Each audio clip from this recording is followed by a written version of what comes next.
Olá! Sejam bem-vindos e bem-vindas a mais um episódio do Diálogos Olimpianos. Eu me chamo Dandara Perlim Pereira e vocês já me conhecem aqui do podcast. Faço parte do GEMAN, sou mestre em História pela UFSM sob orientação da professora Semiramis e hoje eu trago para vocês um pouco da pesquisa que eu desenvolvi no mestrado em História. O meu tema é o mito das Amazonas em uma obra chamada Biblioteca Histórica, escrita no século I a.C., em grego pelo historiador grego Diodoro da Sicília. As Amazonas aparecem na literatura, iconografia e, mais recentemente, no cinema, como um grupo de mulheres guerreiras e bárbaras. Suas representações são populares no Ocidente desde a Grécia Antiga, e elas se relacionam de forma bastante específica com a história e a cultura dessa parte do mundo. São caracterizadas como um povo que vive para além das fronteiras do mundo que é conhecido pelos gregos, lugar esse que pressupõe a existência não apenas do diferente, do outro, mas também do monstruoso e do fantástico. De forma geral, o que se conta na antiguidade sobre as Amazonas é que sua principal atividade era a caça e a guerra, e que compunham uma sociedade formada somente por mulheres. Pelo que podemos perceber na análise de seu mito, ao assumirem funções sociais identificadas como masculinas, essas mulheres, vistas como bárbaras, ajudavam a demarcar os limites da identidade grega frente à alteridade que elas representavam. Os mitos envolvidos na sua caracterização enquanto povo histórico relacionam-se com alguns heróis gregos, pelos quais elas sempre eram derrotadas. Um dos 12 trabalhos de Héracles, ou Hércules, como esse herói também pode ser conhecido, por exemplo, é conseguir o cinturão da rainha das Amazonas Hipólita a pedido do rei Euristeu. Para isso, o herói as enfrenta e obtém a vitória. Em outra situação mitológica, o famoso herói Teseu rapta a Amazona Antíope. Por conta disso, as Amazonas invadem a cidade de Atenas em represália, mas são repelidas pelo exército ateniense.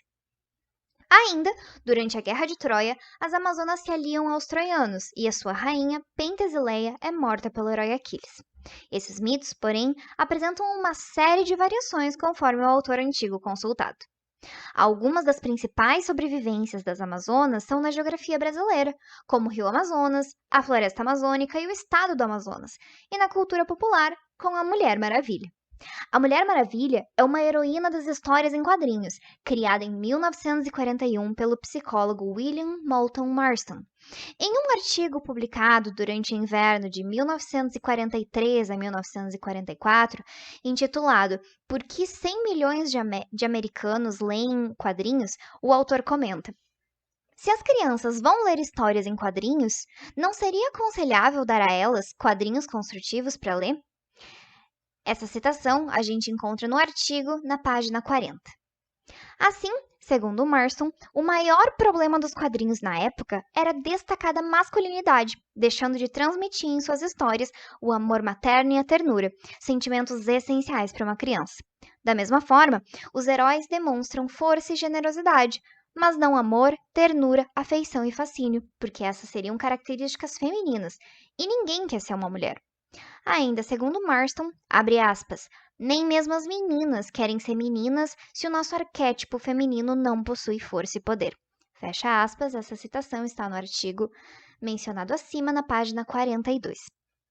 E é a partir dessa ideia, então, que surge a Mulher Maravilha, para encarnar ao mesmo tempo a força de um super-homem e, abre aspas, todo o fascínio de uma boa e bela mulher. Novamente, segundo Marston, na página 43 do seu artigo. Compreender a criação dessa personagem nos ajuda a situar o mito das Amazonas no filme Mulher Maravilha, dirigido por Patty Jenkins, com roteiro de Alan Heinberg e história de Zack Snyder, Alan Heinberg e Jason Fox, lançado em 2017 e distribuído pela Warner Bros. Pictures, com Gal Gadot, atriz israelense, no papel principal. Nós tivemos no ano passado o lançamento do filme Mulher Maravilha 1984, mas para não dar spoilers para quem ainda não assistiu, eu vou tratar nesse episódio somente sobre o primeiro filme. O filme conta a história de Diana, filha da rainha das Amazonas, Hipólita, e única criança em uma ilha de mulheres guerreiras. Mulher Maravilha mostra as Amazonas como lutadoras muito acima da média, e Diana anseia por se tornar como elas. Sua tia, Antíope, pretende iniciar seus treinamentos, mas sua mãe insiste em protegê-la e mantê-la longe das armas. Enquanto tenta convencer sua mãe a permitir que ela aprenda a lutar, Diana ouve de Hipólita a história das Amazonas, que sua mãe conta para que ela entenda Porque a guerra não é algo pelo qual esperar. Hipólita inicia com a estrutura narrativa mítica, localizando-a em um momento impreciso, há muito, quando o tempo era jovem e a história era apenas um sonho. Ela conta que Zeus criou a raça humana, que era justa, boa, forte e apaixonada, mas seu filho Ares, o deus da guerra, envenenou o coração dos homens com ciúme e desconfiança, colocando uns contra os outros e causando guerra. Então, os deuses criaram as Amazonas para influenciar o coração dos homens com amor e restaurar a paz na terra. A paz, no entanto, durou pouco. Hipólita liderou uma revolta para livrá-los da escravidão. E quando Zeus liderou os deuses em sua defesa, Ares matou a todos, exceto seu pai, que usou o restante de seus poderes para pará-lo. Sabendo que um dia seu filho retornaria para concluir sua missão de causar uma guerra sem fim, de forma que a raça humana destruísse a si mesma e as Amazonas com ela, Zeus deu àquelas mulheres uma arma poderosa o bastante para matar um deus, e antes de morrer, criou a ilha de Temísquera, para escondê-las do mundo externo, onde Ares não pudesse encontrá-las. Ao longo das cenas iniciais do filme, Hipólita segue garantindo a Diana que ela não tem o que temer, que estão a salvo na ilha e que a guerra nunca as encontrará. Mas Antíope compartilha de uma visão diferente. A menina precisa estar preparada, e assim começa a treiná-la em segredo. Hipólita as flagra e acaba sendo convencida pela irmã, impondo a condição de que Diana seja treinada para ser a melhor que a melhor das guerreiras, Antíope.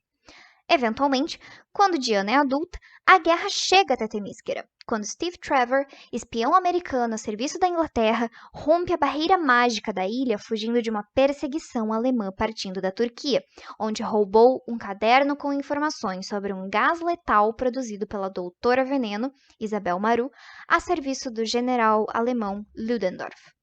E é interessante porque as Amazonas, na literatura antiga, são normalmente localizadas no que hoje seria a Turquia. Então há uma precisão mítica aí de colocar Steve Trevor chegando em Temísquera a partir da Turquia. Os alemães invadem Temísquera e, com muito custo, flechas, espadas e lanças contra armas de fogo, as Amazonas conseguem derrotá-los. Mas não sem perdas, já que Antíope é uma das Amazonas que morre. O contexto é a Primeira Guerra Mundial, apesar de a representação dos alemães se parecer muito com a forma como os nazistas são representados no cinema. Diana, ao ouvir de Trevor sobre a guerra, está convencida de que precisa derrotar Ares e que é no centro daquela guerra que irá encontrá-lo. Levando a espada que Zeus deu às Amazonas, parte da ilha com o aviso de Hipólita de que, se partir, não poderá mais voltar. O filme se desenvolve com diversos choques temporais entre Diana, que aparentemente parou no tempo da antiguidade grega, e o século XX europeu. Como demonstração de seus poderes sobre-humanos, ela enfrenta metralhadoras nas trincheiras da Bélgica e salva um vilarejo. Ao longo da trama, descobre que o deus Ares não é quem ela pensava ser, e que a matadora de deuses, na verdade, não é a espada, mas ela mesma, filha de Zeus e Hipólita. Apenas um deus pode matar outro. E as últimas palavras de Diana a Ares são: "Adeus, irmão", causando uma explosão que o extingue. Há diversos detalhes no filme que poderiam ser comentados e desenvolvidos em torno da jornada de Diana, mas o que nos interessa aqui é como o mito das Amazonas é apropriado e recontado pelos escritores, pelo roteirista e pela diretora da produção. A primeira diferença e a mais gritante de fontes como o autor grego Diodoro Sículo em sua biblioteca histórica para o filme Mulher Maravilha de Patty Jenkins é o propósito das Amazonas no mundo e a sua rivalidade com Ares.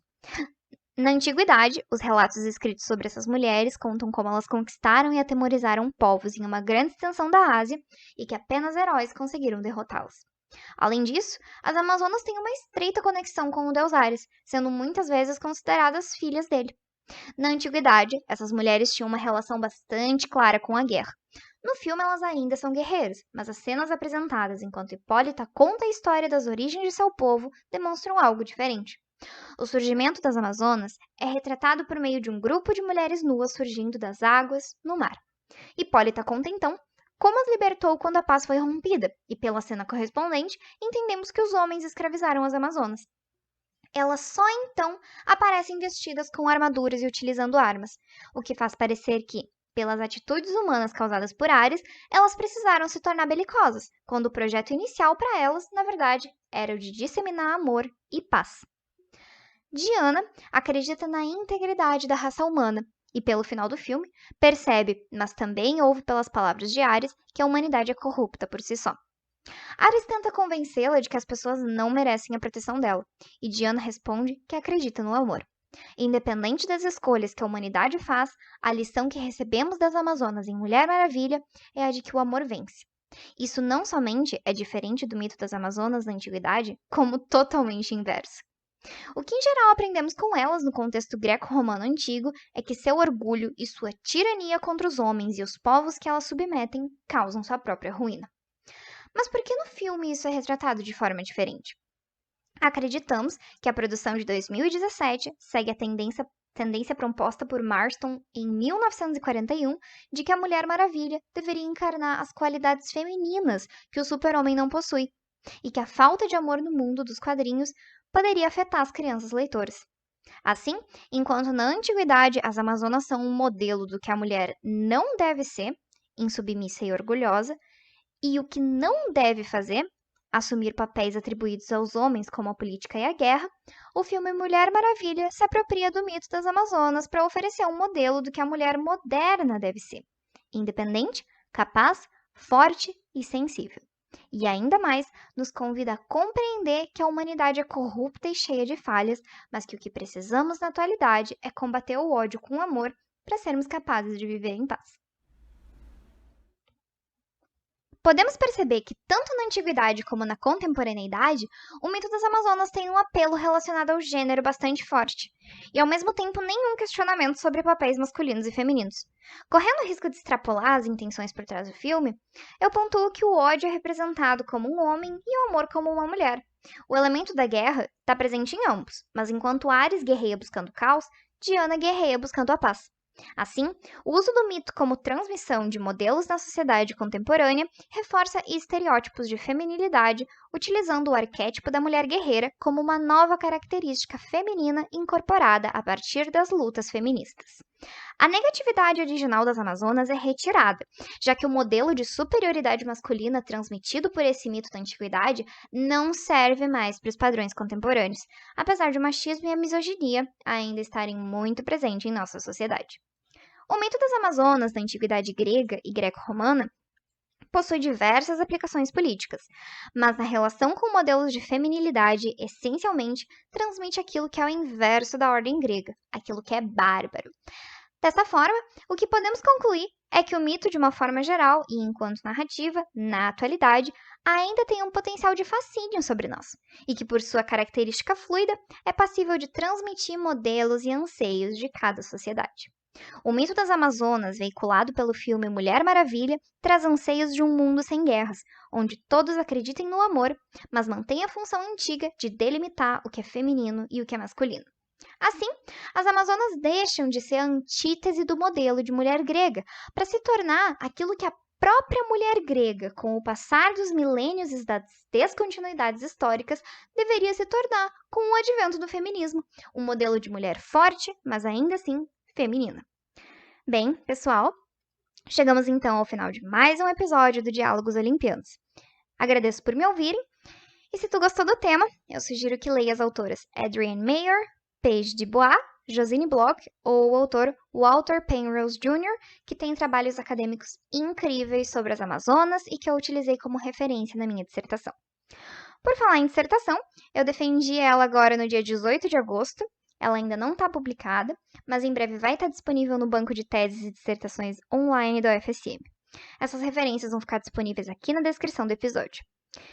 Esse episódio foi feito a partir do capítulo de livro de minha autoria, intitulado O Mito das Amazonas na Literatura Grega Antiga e no filme Mulher Maravilha, de 2017, publicado no livro Mitos, Deusas e Heróis, organizado pela professora Semiramis, coordenadora do Diálogos Olimpianos, e pelo professor Ivan Vieira Neto.